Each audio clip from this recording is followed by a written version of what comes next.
আজ তো স্কুল থেকে বাড়ি ফেরার পথে বাবার সঙ্গে রাস্তায় দেখা হয়ে গেল, আর বাবা দেখো কি দিচ্ছে আমাকে, কালো জামরুল।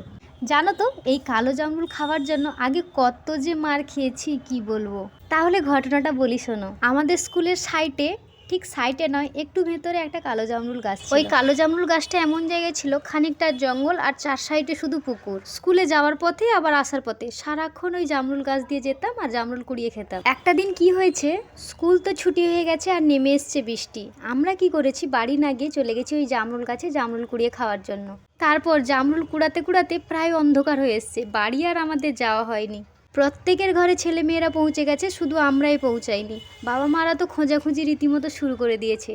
তারপর যখন আমরা বাড়ি পৌঁছাই, উফ, সে যে কি উদ্যম কেলানি খেয়েছি কি বলবো তোমাদের। যাই হোক, কালো জামরুল খাওয়ার পর আমরা ঠিক এইভাবেই জিভ দেখতাম, কার জিভের রঙটা বেশি গাঢ় হয়েছে। কি তোমাদেরও আছে নাকি এইরকম জামরুল খাওয়ার গল্প?